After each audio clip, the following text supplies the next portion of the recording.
Di video kali ini saya akan bahas tentang bagaimana cara kerja dari sok depan sepeda motor Honda CB 150R yang lama, yang old CB 150R.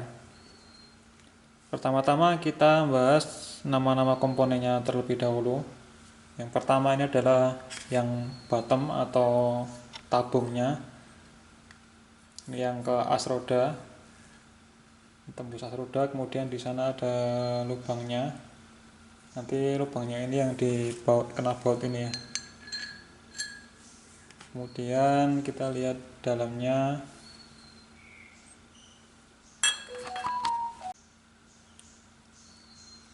Dan di dalamnya tidak ada yang spesial, itu bisa dilihat hanya lubang untuk nanti untuk baut saja yang paling bawah. Kemudian di sini nanti ada dudukan seal, ya, seperti ini. Adalah tabungnya. Kemudian ada seal, nanti seal dudukannya di sini.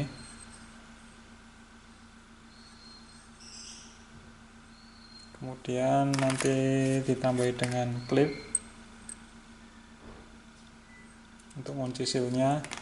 Kemudian ada penutup debu sini di atasnya. Jadi posisi seperti ini, dikasih seal, kasih klip pengunci, kemudian penutup debu. Ini adalah seal yang lama. Ini adalah bottomnya atau tabungnya. Lanjut, yang kedua adalah as dari shock. Seperti ini bentuknya. Ini ada ulirnya yang bagian atas, kemudian yang bagian bawah kita lihat dalamnya ada semacam ring. Ring ini bukan besi ya, ini nggak tahu orang nyebutnya teflon. Teflon kan dia sifatnya licin, dia gesekannya kecil, makanya dia pakai teflon kayak ring gitu di tengahnya, di dalamnya. Semoga kelihatan. Kemudian ini ada coakan gitu, ada satu lubang. Nah, seperti ini bentuknya. Ada ulir, kemudian dalamnya lubang. Kemudian di tengahnya ini ada ring teflon. Dan ini ada, nggak tahu ini apa nih, penguncinya, ada penguncinya di sini. Saya nggak tahu gimana cara masangnya ini.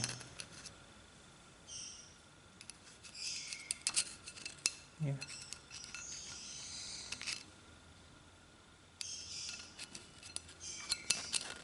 Ini untuk mengunci yang bagian teflon ini sepertinya.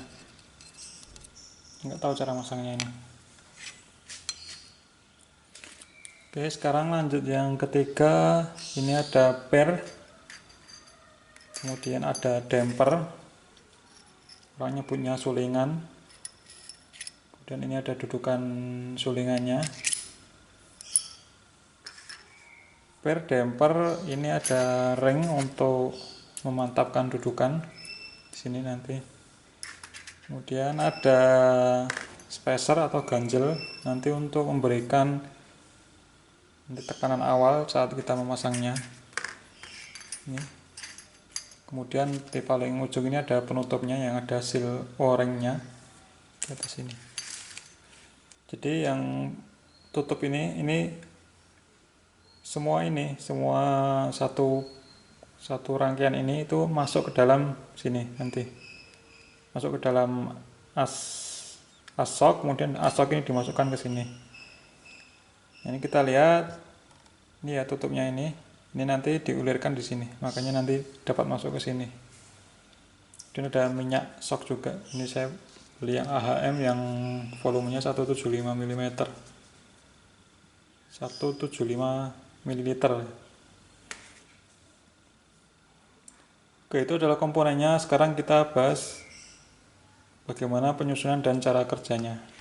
Penyusunannya adalah yang pertama kita pasang yang sulingan dulu. Nah, di sulingan itu ada juga teflonnya, dan ini bukan besi ya. Ini seperti fungsinya seperti ring piston. Nah, ini itu masuk ke sini. Ingat ya, di sini tadi juga ada ringnya. Ada ring, jadi yang sulingan ini itu ditumpu oleh dua ring. Yang pertama adalah ring yang ini. Yang kedua adalah ring yang ada di dalam asnya ini. Nah, ini kita masukkan dari atas ke bawah. Ada pernya, jangan lupa.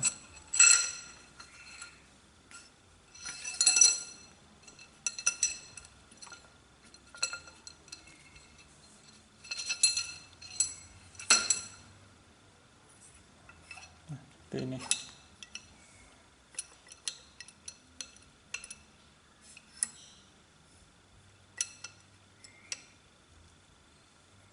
Kemudian kita masukkan ke sini dudukannya.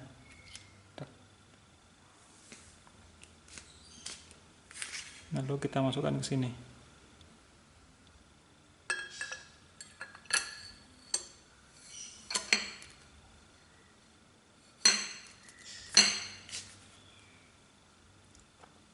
Lalu dibaut ini. Jadi yang bawah tadi kebaut bagian sini.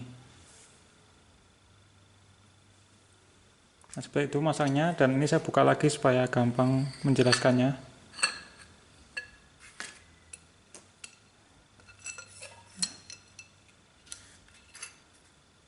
Jadi posisinya ini masuk sini, tak gitu di sini.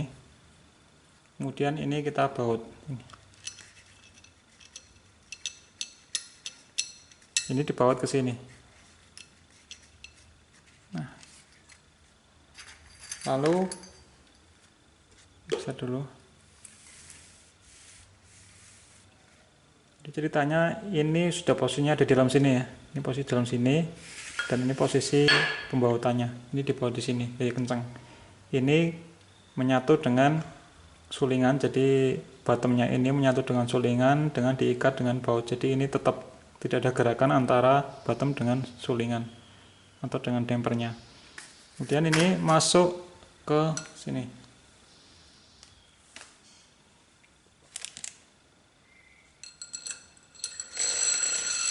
Masuk situ ya, masuk ini. Nah, ini supaya memudahkan, saya juga akan taruh di luar. Jadi masuk ke sini. Nempel di sulingan yang ada ringnya tadi, nempel di atasnya. Kemudian ini kita kasih ring. Ini masuk ke sini. Jadi dia menekan ini. Nah, ini menekan, kemudian ini kita masukkan tutup sini. Kita masukkan ke sini. Kita baut. Jadi ini menekan. Jadi per itu menekan terus. Pada awalnya itu sudah ketekan oleh ganjel ini dan juga oleh tutupnya ini.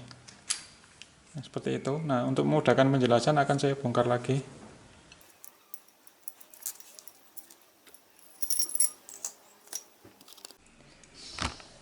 Nah, sekarang bayangkan posisi yang bawah ini sudah masuk ke dalam asnya ini.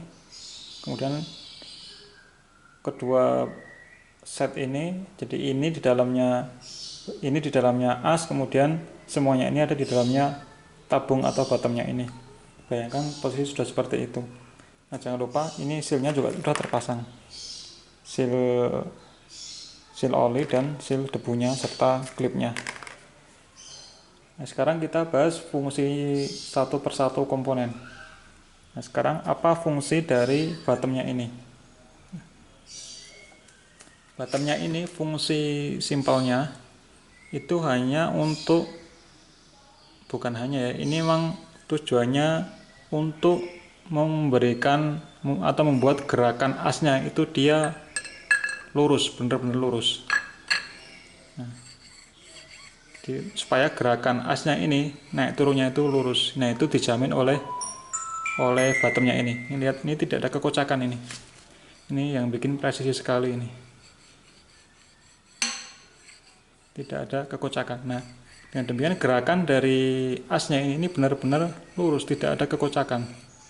Ini adalah fungsi dari bottomnya ini. Nah, kalau kita lihat di sini untuk memperkecil gesekan juga ada hitam-hitamnya ini, lapisan hitam ini. Nah, ini membuat licin. Nggak tahu ini materialnya apa. Oke, itu adalah fungsi dari bottomnya untuk menjamin gerakan asnya itu benar-benar lurus naik turunnya. Nah, kemudian apa gunanya seal ini? Seal supaya oli yang nanti di dalamnya, yang ada di dalam bottomnya ini tidak keluar, tidak bocor keluar sealnya ini. Kemudian ini pengunci, ini seal debu supaya debu-debu dari atas itu tidak masuk ke dalam sehingga bisa merusak seal. Oke, sekarang apa fungsi dari asnya ini? Asnya ini fungsi utamanya adalah untuk menampung oli. Jadi oli itu utamanya ada di dalam asnya ini. Tertampung di sini. Saya tidak tahu ketinggiannya sampai seberapa. Ataukah di sini atau di sini, saya nggak tahu, nggak ngukur. Jadi ini fungsinya untuk menampung oli dari sini, atas sini. Nah, apakah oli juga ada yang di sini? Ada, karena kan tetap meskipun dia presisi tapi masih ada celah. Jadi oli juga masuk di area pinggir-pinggir ini, pinggir-pinggir dari bottomnya. Tapi utamanya yang menampung oli itu adalah asnya ini. Kemudian apa fungsi dari pernya ini? Pernya itu berfungsi untuk menghilangkan kejutan, atau kalau kita naik sepeda motor ketika menginjak lubang atau menabrak batu, kita melewati batu gitu, nonjol itu, kita tidak merasakan hentakannya. Jadi dia membuat kita itu hentakannya itu berubah menjadi gerakan yang lembut, jadi tidak menyakitkan si pengendara motor. Per ya, untuk menggerakkan dia menghilangkan hentakan supaya gerakannya pelan. Kan gerakannya pelan itu tidak menyakitkan. Kita kalau menabrak atau kita menghantam suatu lubang itu ketika tidak ada shock itu kan dia akan seperti hentakan. Nah, hentakan itu menyakitkan bagi manusia. Sedangkan kalau hentakannya itu dirubah menjadi gerakan yang pelan, itu tidak menyakitkan manusia. Nah, jadi fungsi per adalah untuk memberikan gerakan ayunan supaya tidak menyakitkan manusia atau pengendara. Nah, sekarang ini untuk memberikan preload ya, ini untuk ini yang tutupnya untuk menutup supaya oli yang di dalam tabung itu tidak keluar. Kemudian ini spacer itu untuk memberikan tekanan dari per supaya ketika belum dipakai itu sudah posisi ketekan sedikit, jadi dia tidak kocak.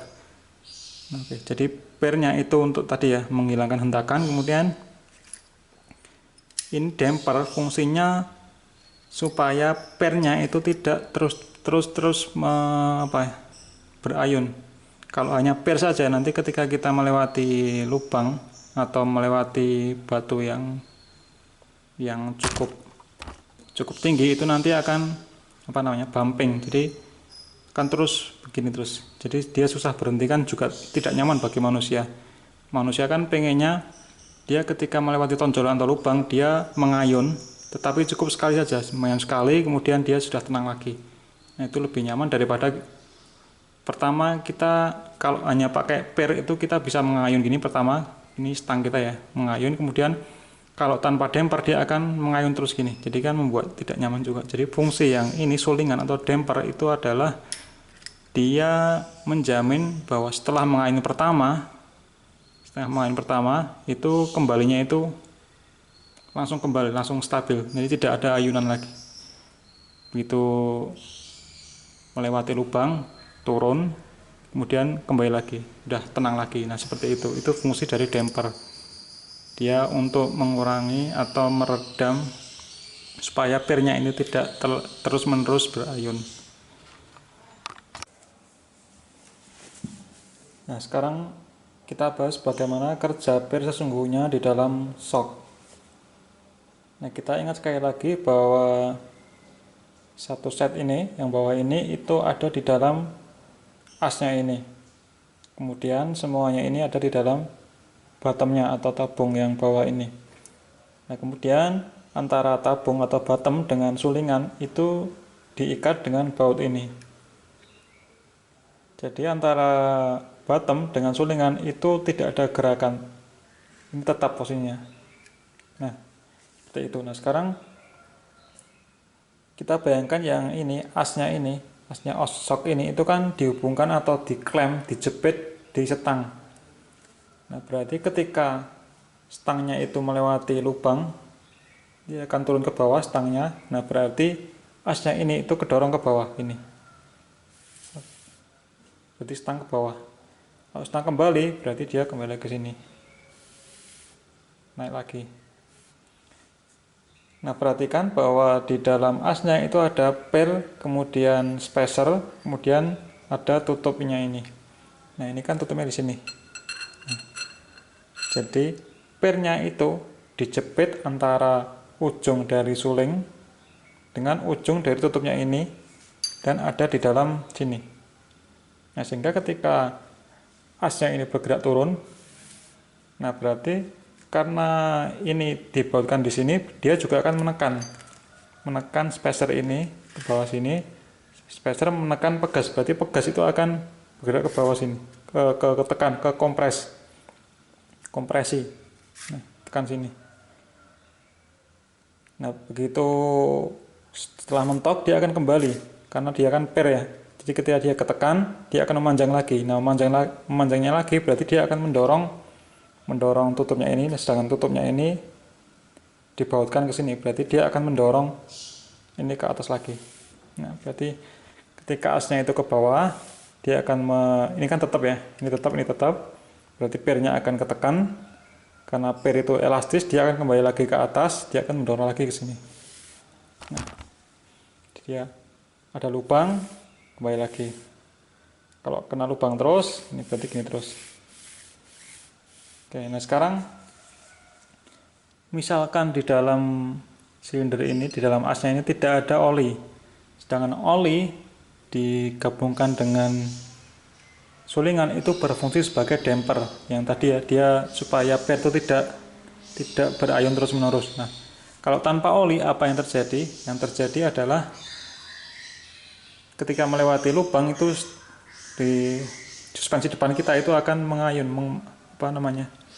terus bergoyang, jadi tidak nyaman. Nah, apa yang terjadi di sistem shocknya ini, berarti kalau tanpa oli, misalkan olinya kosong, itu yang terjadi adalah ketika melewati lubang dia akan turun ke bawah, ketekan, kemudian habis ketekan dia akan kembali lagi ke atas, kedorong oleh pegas lagi, berarti dia akan ke atas. Nah, ketika ke atas ini itu ada fenomena yang dinamakan dengan rebound.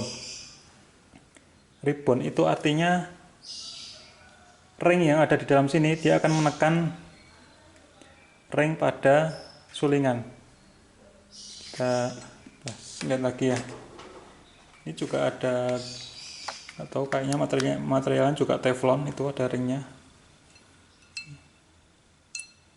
Nah, ringnya itu nanti yang akan menghantam atau menahan sulingan. Kan posisi seperti ini. Nah, ringnya itu nanti kan posisi di sini ringnya. Jadi ketika ini ke bawah, kemudian kembali lagi ke atas akibat didorong oleh pernya jadi ke sini. Nah, ringnya itu akan menetap di sini. Menetap di pernya ini sehingga hentakan ketika kembali lagi ke atas itu hentakannya akan dirubah menjadi gerakan ayunan oleh per ini. Jadi tidak ada hentakan. Hentakan itu kan dia sifatnya merusak. Nah, kalau ayunan itu tidak merusak. Maka untuk menghilangkan hentakan supaya tidak merusak komponen itu dikasih per supaya hentakannya itu menjadi hilang, itu menjadi ayunan sedikit. Nah, Sekali lagi, kalau dia melewati lubang, dia akan bawah sini, kemudian dia akan kembali lagi. Nah, ringnya itu akan menghantam pernya ini sehingga ada gerakan sedikit. Sini, tek. Ini ya, ekstrimnya seperti itu ya, tapi kan gerakannya nggak sepelan itu. Turun, rebound, tek. Reboundnya itu maksudnya, kena yang pernya yang bawah ini. Bawah ke atas, kena rebound. Jadi nyaris tidak ada hentakan. Hentakan itu dihindari karena supaya tidak merusak dan tidak nyaman buat manusia, makanya hentakan yang mengalami hentakan itu hanya roda, sedangkan dari suspensi ke atas tidak mengalami hentakan, dirubah menjadi ayunan. Nah, itulah fungsi dari per yang panjang ini dan per rebound. Ketekan, per utama ketekan, kemudian ketika sudah mencapai maksimal dia akan kembali lagi ke atas. Ketika kembali ke atas dia akan ditahan oleh pernya ini, reboundnya.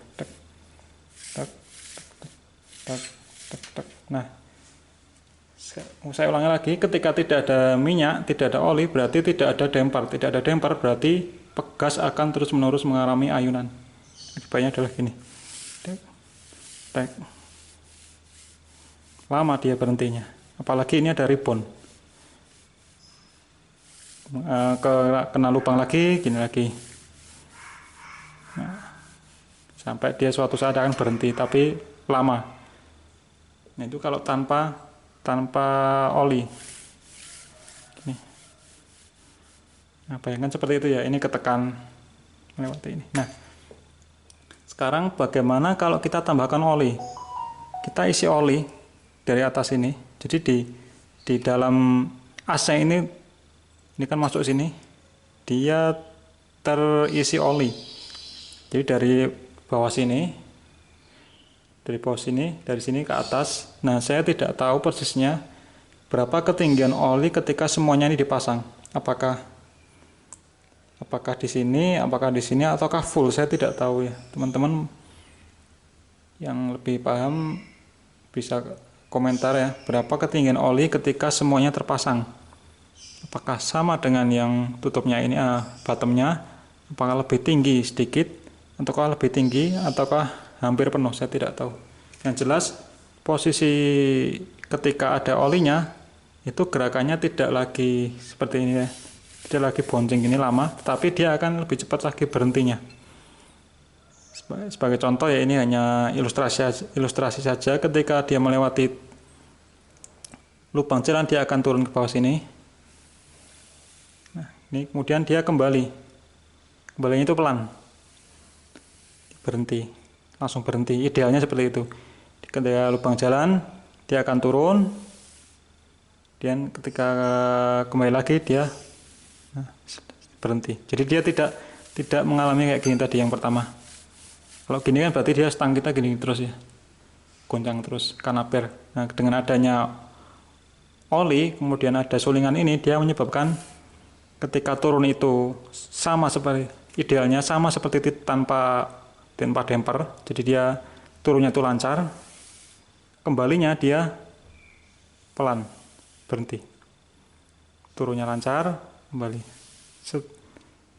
Turunnya lancar. Nah, kalau bisa kita bayangkan, kalau ini kita tekan, as yang kita tekan, itu dia ringan. Terus ketika kita tarik dia berat. Idealnya itu ketika ketekan itu ringan, supaya tadi ya hentakan jalan itu berubah menjadi ayunan yang lembut, yang gerakannya panjang, kemudian kembalinya itu berat itu tujuannya supaya dia cepat berhenti, cepat stabil. Ini ringan, ini berat, kembalinya berat, supaya cepat berhenti sini tanpa mengalami ayunan. Ringan, kembali lagi berat. Nah, sekarang kok bisa seperti itu? Kenapa ketika ditekan ringan, kembalinya itu berat? Nah, itu adalah fungsi dari damper atau sulingan ini. Nah, untuk memahami cara kerja sulingan atau damper, maka kita perlu, atau saya akan memandang sistem ini dengan cara yang berbeda. Kalau tadi sebelumnya kita asumsikan atau kita anggap yang bagian sulingan dan bottomnya atau tabungnya ini diem, yang bergerak adalah asnya ini. Jadi dia turun naik bersama dengan pairnya juga ya. Nah, kita anggap ini diem, ini yang bergerak. Nah, untuk memahami kerja dari damper ini saya balik. Jadi tabung ini saya anggap diem, asnya ini saya anggap diem, berarti as pair sama ini satu set ini diem. Yang bergerak itu adalah ini dan tabungnya, sulingan dan tabungnya. Nah, karena tabung itu fungsinya untuk mengarahkan gerakan ini, gerakan asnya, berarti ini saya abaikan. Berarti yang kita perhatikan adalah sulingan dengan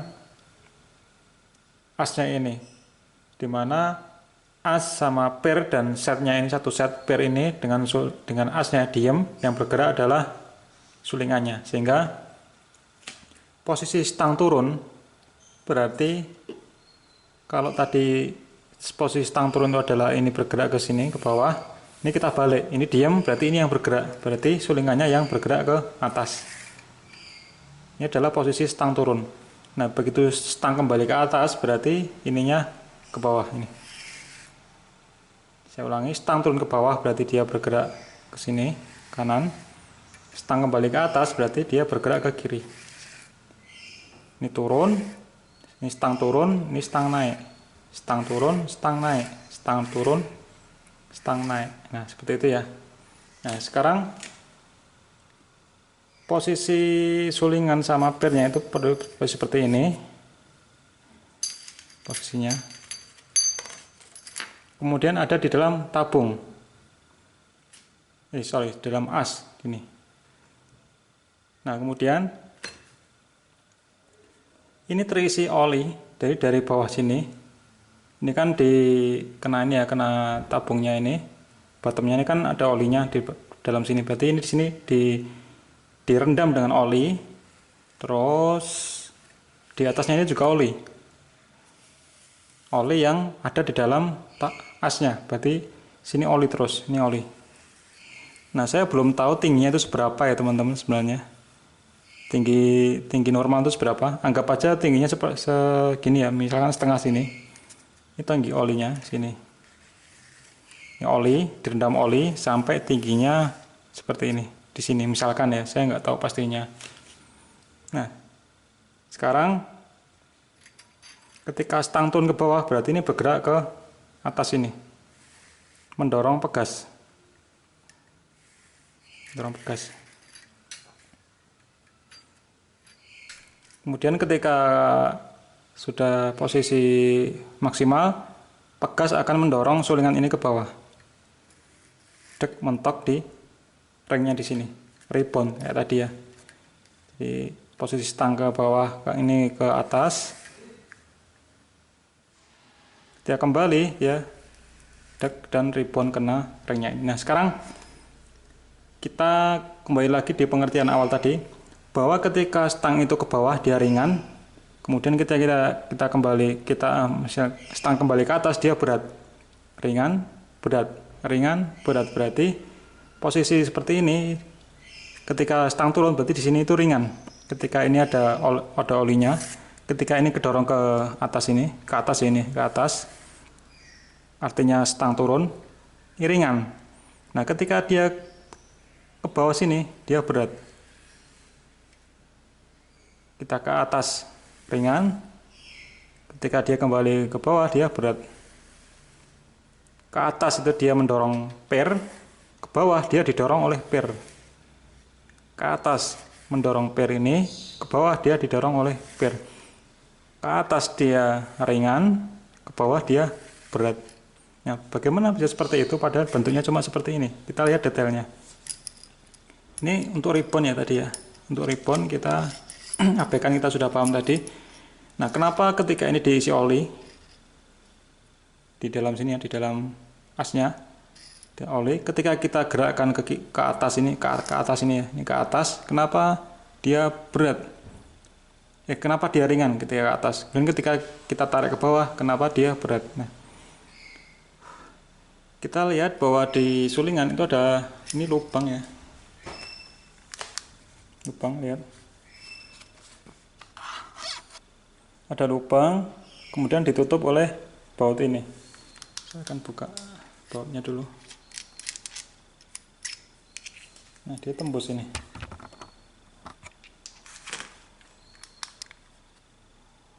Lihat, tembus ya. Tembus, kemudian dia ditutup oleh ini buat merapatkan supaya oli tidak bocor ke bawah, kayak ring gitu fungsinya. Nah, ketika ini dikencangkan berarti di sini mampet, tidak ada tembusan lubang di sini, mampet di oli ini. Nah, sekarang ini ada oli merendam sulingan ini. Nah, kemudian ini ada ring. Meskipun ini bukan baja, ini adalah teflon kalau orang-orang ngomongnya. Nah, ringnya ini dia fungsinya untuk merapatkan antara kepala sulingan dengan dinding silinder. Ini kayak ring piston ya fungsinya ya. Jadi dia merapatkan kompresi. Ini lubang, ini ada ringnya supaya nanti oli itu tidak bisa mengalir melewati sampingnya, tetapi dia melewati dalamnya. Ini dalam, kemudian ini ada lubang 2 di sini kecil, dan di sini ada beberapa lubang, 1, 2, 3, 4. Di sini ada 4 lubang yang mengitari sekelilingnya, kemudian ini ada 2 lubang yang kecil.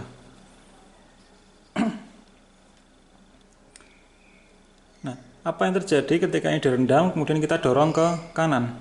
Nah, berarti di area sini itu akan terkompresi. Nah, apa yang terjadi ketika di atasnya terkompresi? Nih, kita lihat di sini. Ketika stang itu ke bawah, berarti dia bergerak ke atas ini. Dia mengkompresi apa yang ada di atasnya.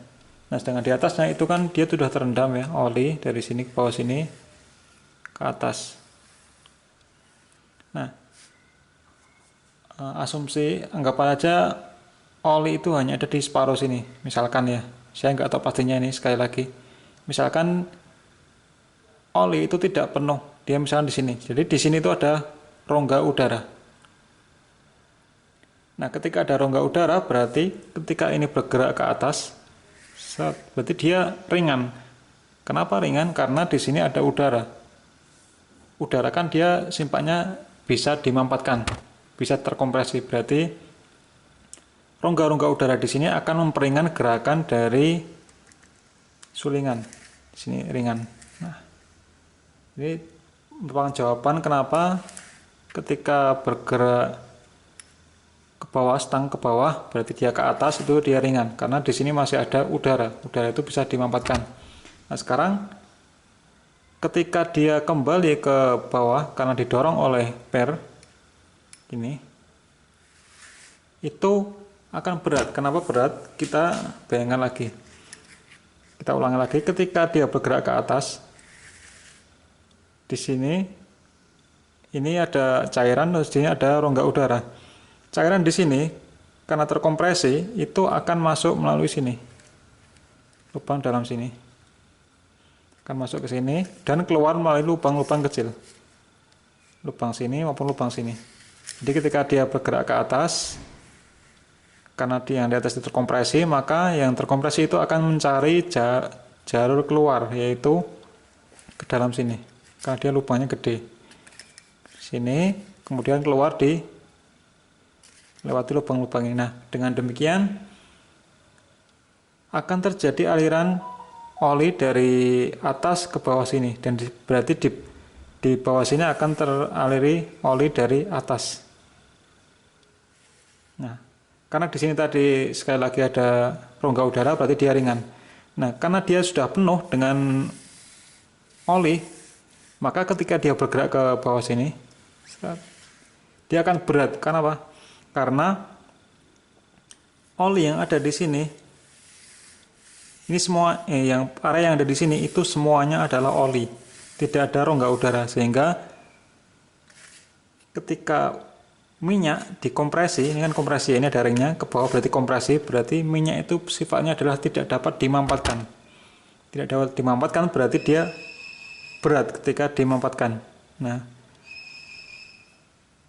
kenapa dia masih bisa bergerak ke bawah meskipun oli itu tidak dapat dimampatkan? Karena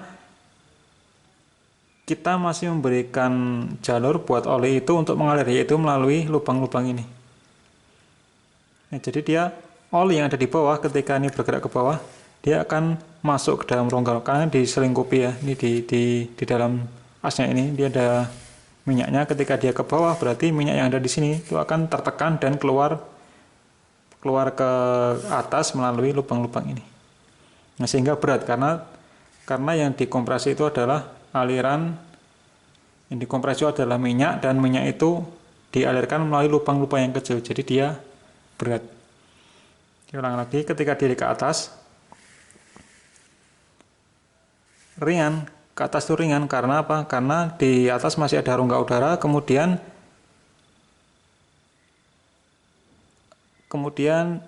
oli yang ada di bawah itu akan mengalir ke sini, ke bawah melalui yang tengah, kemudian keluar ke sini sehingga ringan. Nah, ketika dia bergerak ke bawah ini berarti dia menekan oli yang ada di bawah ini untuk keluar ke sini, keluar ke atas melalui lubang-lubang yang kecil. Semakin kecil lubang berarti dia semakin besar hambatannya. Hambatannya semakin besar berarti dia makin berat. Makin berat berarti dia redamannya semakin tinggi. Seperti itu ya. Kembali lagi ke atas dia ringan karena di sini masih ada rongga udara meskipun juga ada oli. Kemudian ke bawah dia berat karena yang di sini itu sudah terisi penuh oleh oli, kemudian ditekan, dikompresi oleh ring ini, ring sulingan, sehingga minyaknya itu akan mengalir melalui lubang-lubang yang kecil ini. Ringan, ke bawah berat. Ringan mengalirkan oli ke sini menuju bawah.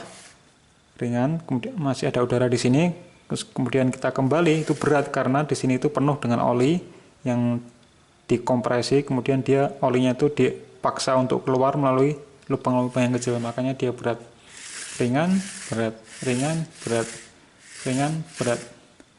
Ini ringan, kembali lagi berat. Berarti dia nanti ketika kena tonjolan dia akan berayun dengan lembut, dengan nyaman, kemudian dia berat. Berarti dia kembali lagi langsung dia stabil, tidak goyang-goyang gini di stang yang kita rasakan. Nah, kenapa saya punya pikiran di sini ada udara yang menyebabkan ringan? Ya, karena menurut beberapa keterangan para mekanik shock itu, kalau ini kelebihan volume minyaknya itu terlalu tinggi, terlalu banyak, itu juga akan menyebabkan keras, turunnya keras, apalagi baliknya turunnya keras dan baliknya juga keras. Karena apa? Karena yang di atasnya ini itu sudah full kebanyakan oli, jadi tidak ada rongga udara yang banyak, sehingga ketika dia di sana ke atas ini berarti juga berat. Karena apa? Di sini penuh dengan oli, tidak ada rongga udara. Ketika tidak ada rongga udara berarti kan ya cairan kalau dimampatkan ya dia akan ketahan, makanya dia berat. Kalau kebanyakan oli dia akan keras. Kemudian turunnya juga keras karena sudah tadi ya mekanisme dari lubang-lubang ini. Ya, sehingga ya idealnya sudah dirancang oleh para insinyur yang sudah tidak diragukan lagi ya. Di sini makanya volume dari minyak itu ditakar setepat mungkin supaya apa? Supaya turunnya itu bisa lembut, bisa ringan. Karena di sini masih ada rongga udara, baliknya dia berat, sehingga stang itu nyaman. Turun, kemudian baliknya sudah stabil lagi, turun, stabil lagi. Gitu. Nah, seperti itu yang menyebabkan kenapa ketika dia stang turun dia ringan, kemudian ketika kembali lagi dia berat, supaya tidak tidak terjadi goyangan terus-menerus. Seperti itu. Seperti itu teman-teman penjelasan dari saya. Nah, kalau ada salahnya silahkan dikoreksi ya. Saya di sini juga hanya belajar dari channel-channel lain juga. Terus saya rangkum di sini. Nah, jadi intinya untuk shock breaker baik untuk sepeda motor maupun mobil itu intinya ketika kena lubang atau hentakannya itu dirubah menjadi gerakan berayun sehingga tidak mengganggu kenyamanan pengendara maupun merusak komponen yang lain, merubah hentakan menjadi ayunan. Nah, tetapi jangan sampai ayunan itu berlangsung terus-menerus, terlalu lama, itu juga tidak nyaman. Sehingga untuk menjamin bahwa ayunannya itu tidak terlalu lama, itu ada komponen namanya damper atau sulingan. Per itu untuk merubah hentakan menjadi ayunan, damper ini untuk menjamin bahwa setelah berayun satu kali dia kembali lagi stabil, tidak berayun terus-menerus. Nah, seperti itu cara kerja dari shock absorber ini khususnya untuk shock depan. Nah, semoga bermanfaat. Sampai ketemu di video selanjutnya.